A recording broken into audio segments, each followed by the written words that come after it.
Viens, je t'emmène.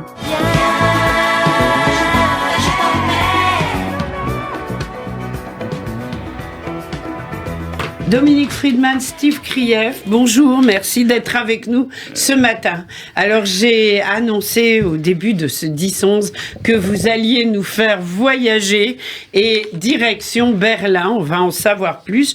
Je rappelle Dominique que vous êtes spécialisé dans l'organisation de voyages juifs et Steve Krief que vous êtes rédacteur en chef de Gigi d'Europe.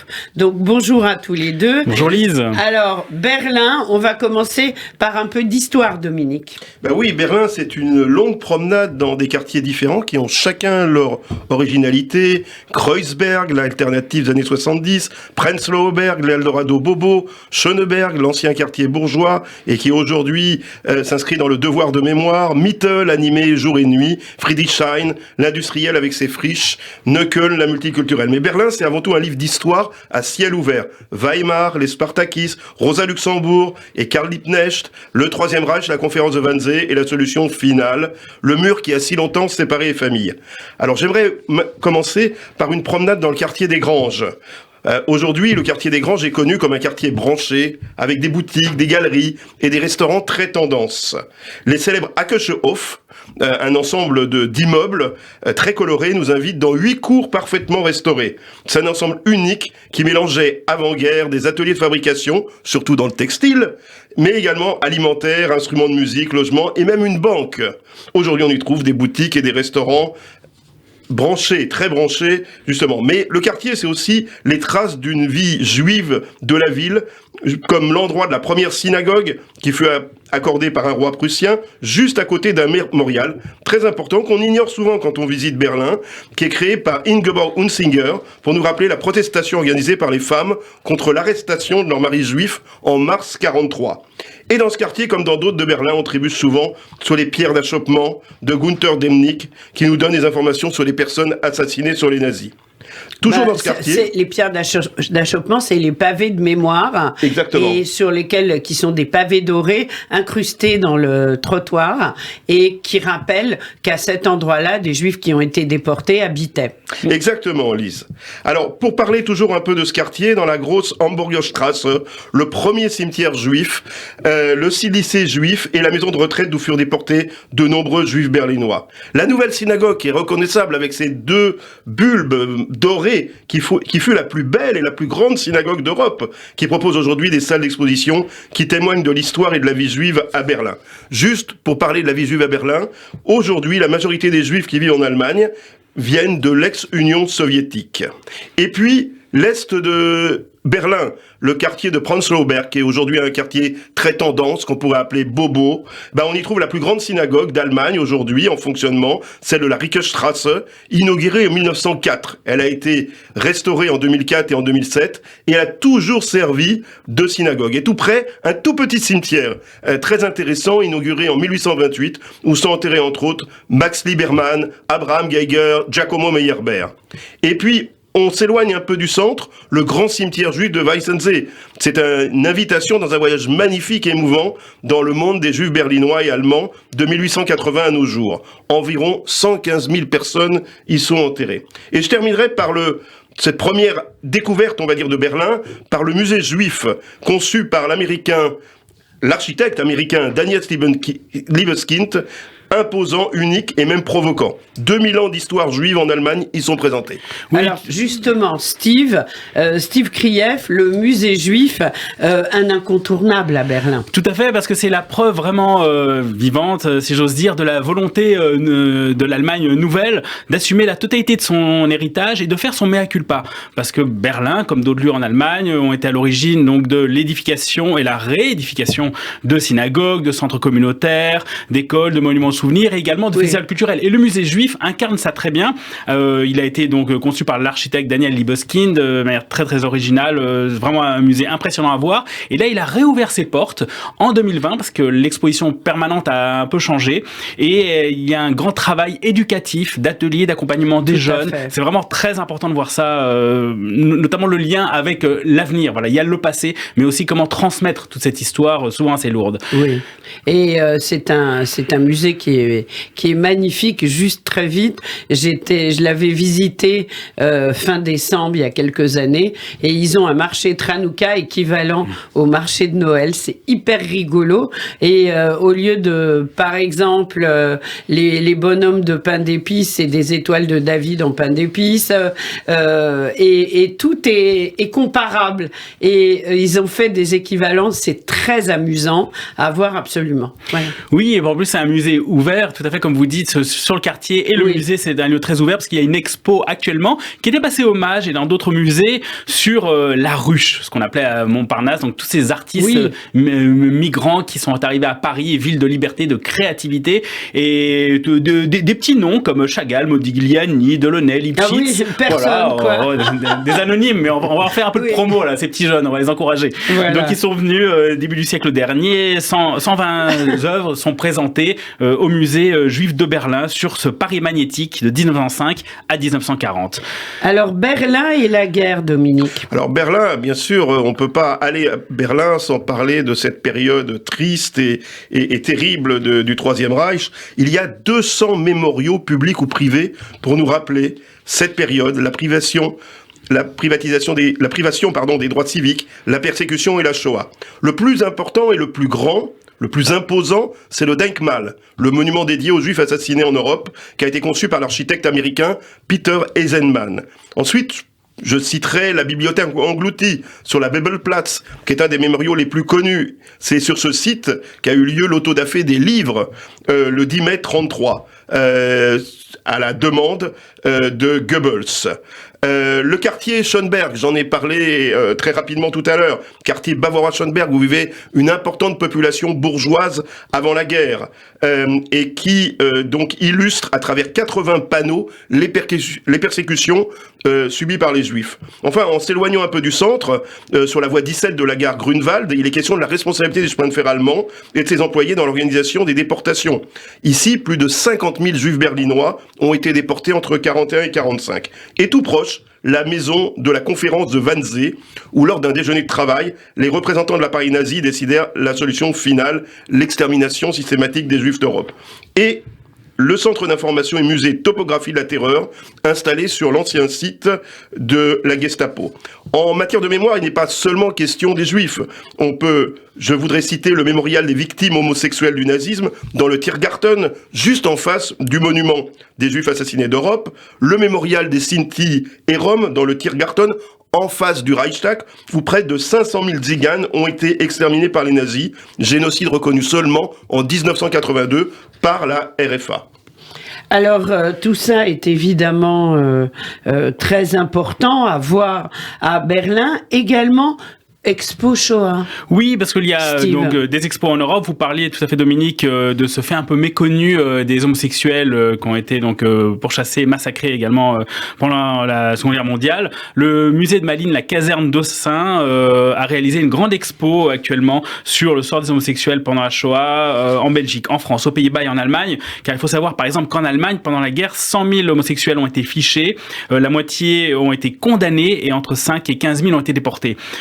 À Bâle, vous avez une exposition très intéressante au musée juif de Suisse sur les réfugiés suisses de 35 à 55. Les réfugiés juifs en Suisse pendant ces années-là. Alors, il y a eu pas mal d'interrogations sur la Suisse. A-t-elle été assez ouverte par rapport aux réfugiés ou non? C'est une question très complexe et très intéressante évoquée au musée de Bâle. Et enfin, à Vienne, vous avez une exposition sur ce qui est devenu au musée Freud, sur la thématique des réfugiés et l'immigration. Une grande table ronde où le thème abordé est celui de la disparition des institutions liées à la psychanalyse pendant la Shoah. Donc ça c'est voilà une thématique qui revient dans toute l'Europe de l'Est, on peut le dire. Voilà, tout à fait. Ou plutôt dans tout l'Est de l'Europe. De l'Europe et l'Europe de l'Ouest qui en parle aussi, et sous des angles un peu différents, comme par exemple le sort des homosexuels, la psychanalyse. Donc vraiment on essaie d'aborder ça. Bien sûr. Alors, Berlin et la RDA, la République démocratique allemande, Aujourd'hui, qu'en reste-t-il quand on va à Berlin ? Alors, il reste bien sûr des quartiers, j'en ai cité, Friedrichshain et d'autres où l'on peut aller se promener. Moi, je voudrais parler du Mauerpark, qui est une bande de la mort qui est devenue une zone de vie. Le Mauerpark doit son nom au mur de Berlin construit en 1961 et qui constituait la frontière entre les anciens arrondissements de Prenzlauer Berg et de Wedding. Et comme il y a très peu d'espace vert à Prenzlauer Berg, qui est très très urbanisé, le Mauerpark est devenu après la réunification un lieu de détente très apprécié. Après, on va se promener dans Berlin. Moi, je voudrais vous parler des incontournables à Berlin, qui sont aussi un peu mes coups de cœur, bien sûr. Et je parle toujours à chacune de nos émissions de mes coups de cœur. Voilà, j'y vais souvent, parce que même ma fille y vit maintenant. Donc voilà. Alors, la porte de Brandebourg, bien sûr, un incontournable. Le site le plus emblématique de la ville, et du dynamisme qui est Berlin aujourd'hui. C'est la seule porte historique de la ville qui est encore debout et qui était devenue donc le symbole de la division de Berlin entre l'Est et l'Ouest lors de la guerre froide. Le Reichstag, symbole international de la démocratie et qui abrite aujourd'hui le Parlement allemand. La tour de télévision qui était construite sous la RDA. Oui, impressionnante. Très impressionnante, tour emblématique de la télévision, qui est devenue le symbole d'ailleurs de la ville. Elle s'élève à plus de 368 mètres de haut et elle est vraiment le bâtiment le plus visible de la ville. Et puis, allons vers les musées, l'île aux musées, ces édifices, une œuvre d'art extraordinaire, 5 musées de renommée mondiale qui datent de l'époque des monarques prussiens, et ainsi que la galerie moderne James Simon, qui forment un ensemble passionnant qui a été inscrit d'ailleurs au patrimoine mondial de l'UNESCO en 99. Et l'île des musées abrite notamment le buste mondialement connu de Néfertiti, qui est vieux de plus de 3000 ans. On la trouve dans la salle du Dôme, au nord de la Neues Museum. Toujours en se promenant dans Berlin, on va se trouver sur le Checkpoint Charlie, le théâtre de divers thrillers, romans d'espionnage, depuis Octopussy de James Bond jusqu'à L'espion qui venait du froid de John le Carré. Donc, le Checkpoint Charlie, un endroit emblématique à ne pas manquer. Avec un musée aussi. Avec un petit musée. Un petit musée que j'avais visité. Un petit musée, bien sûr, qui rappelle donc à la fois la problématique du mur de Berlin et celle de la RDA. Oui, comment les gens essayaient de s'enfuir. On voit des voitures de l'époque, on voit enfin beaucoup de choses. Exactement. Tout près, Unter den Linden, cette grande avenue berlinoise, le cœur de Berlin aujourd'hui, qui était avant RDA, qui est aujourd'hui vraiment le cœur de Berlin, de tout Berlin, et qui s'étire de la porte de Brandebourg à la Schlossbrücke. C'est sur ce boulevard qu'on trouve de nombreux édifices importants comme l'université Humboldt ou le nouveau forum Humboldt et un certain nombre d'attractions touristiques. Enfin, passons un peu du côté ouest. Une balade sur le Kurfürstendamm ou le Kudamm. C'est un passage obligé de toute visite à Berlin. Le boulevard commerçant le plus populaire de Berlin et le cœur du centre de la partie ouest de la ville. Et tout près, il y a le légendaire K2V, le grand magasin le plus célèbre de Berlin, que tout le monde associe à Kurfürstendamm. Une espèce de grand cube en béton avec une architecture Europe de l'Est. Voilà, exactement. Et moi, je finirai ma petite promenade dans Berlin par le East Side Gallery. Là aussi, un hommage à cette période de la RDA, du mur de Berlin, puisqu'autrefois, c'était le mur de Berlin, et aujourd'hui, la plus longue galerie à ciel ouvert du monde. 1,3 km, incroyable. On marche le long de l'East Side Gallery et on redécouvre l'art et l'histoire du mur de Berlin. Et puis, il y a une Trabant qui est peinte pour donner l'impression de sortir du mur. Honecker et Brejnev en plein baiser fraternel socialiste. Donc voilà ma petite promenade. Comme c'était la coutume avant d'ailleurs. Oui. C'était une caricature, mais c'était la coutume aussi. Ils s'embrassaient entre dirigeants socialistes à pleine bouche. Ouais, c'est vrai. C'est vrai, tout à fait. Alors, Steve. Alors, il y a quelques petites expos à Berlin rapidement. Oui. D'abord, une très intéressante au Musikbrauerei, le baiser de Klimt, une histoire immersive. Cette immersion se déroule grâce aux voix d'une étudiante et surtout celle d'Émilie Flogès, confidente et muse de Klimt. Dans un dialogue fictif, les femmes guident le public à travers ce spectacle unique et l'emmènent dans un voyage émouvant dans le temps, à Vienne, au début du siècle. Donc un regard féminin intéressant. Quelques expos rapidement, également à la galerie Henwag, Sublime, vous êtes mon ami, création artistique de femmes juives. Donc c'est un hommage à de nombreux nombreuses artistes juives méconnues aujourd'hui, des noms comme Mariette Lidis, Nancy Spero et Leni Sonnenfeld. Là, on va aller un petit peu du côté du cinéma avec l'expo Fantômes de la nuit, les 100 ans de Nosferatu. L'expo est... J'ai peur, ça y est. Ah, voilà. On va tamiser les lumières. Oui. L'expo est consacrée à l'influence de l'icône du cinéma muet allemand sur les arts visuels. Et un personnage qui a beaucoup inspiré non seulement les films d'horreur, mais même les Simpsons. Donc là, l'expo s'amuse à parler de ces diverses inspirations. Au musée de la photographie, si on a eu peur, là, on va avoir d'autres émotions en voyant tous ces merveilleux mannequins photographiés par Helmut Newton dans les années 80 et 90, dont certains noms qui nous disent quelque chose, comme Monica Bellucci ou Carla Bruni. Donc, des photos prises à Nice et Monaco ces années-là, une très très belle expo. Et enfin, un élément qui était important, parce que vous parliez tout à l'heure, Dominique, en RDA, une certaine résistance qui s'est faite à travers la musique. La musique a un rôle très très important après-guerre en Allemagne. On connaît surtout des groupes comme Kraftwerk et l'influence par exemple sur des gens comme David Bowie.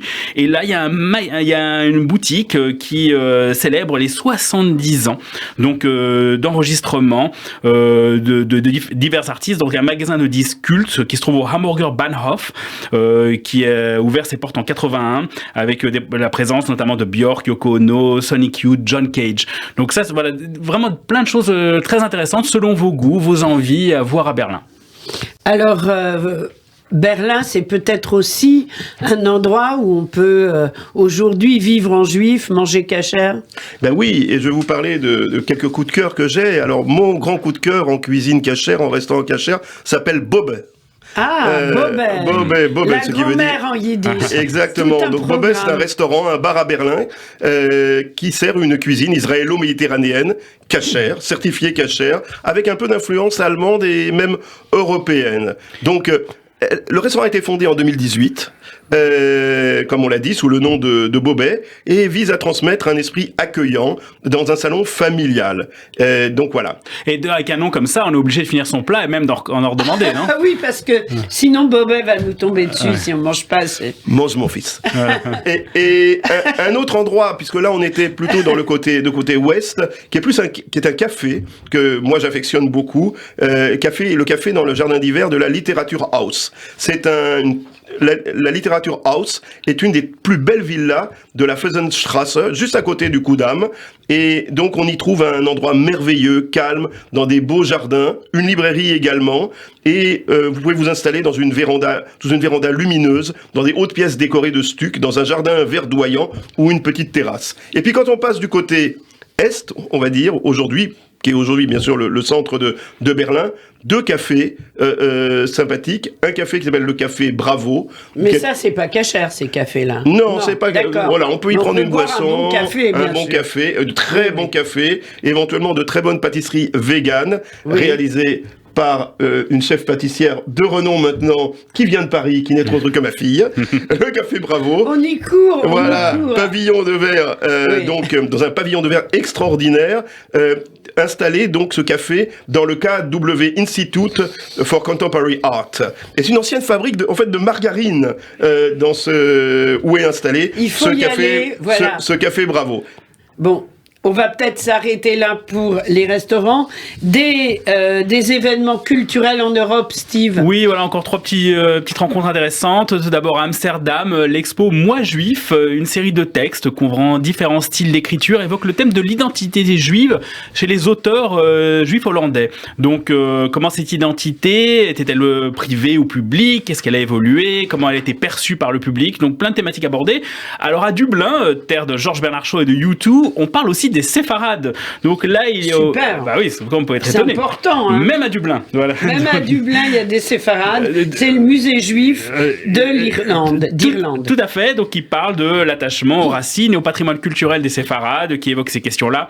Et enfin, parce qu'il faut toujours finir en musique, à Londres, JMI Youth Big Band au Jamboree à Londres, donc le klezmer, avec une étonnante association avec du jazz contemporain. Oui. Voilà. Et si vous voulez donc trouver tous ces lieux, on a plus sur le site notamment Gigi d'Europe, 700 villes où vous pouvez savoir où aller, quoi visiter, quelle synagogue, quel lieu. Là, c'est génial. Merci de nous dire ça. Vous avez toutes les infos. Parce qu'on a des vacances qui arrivent très vite.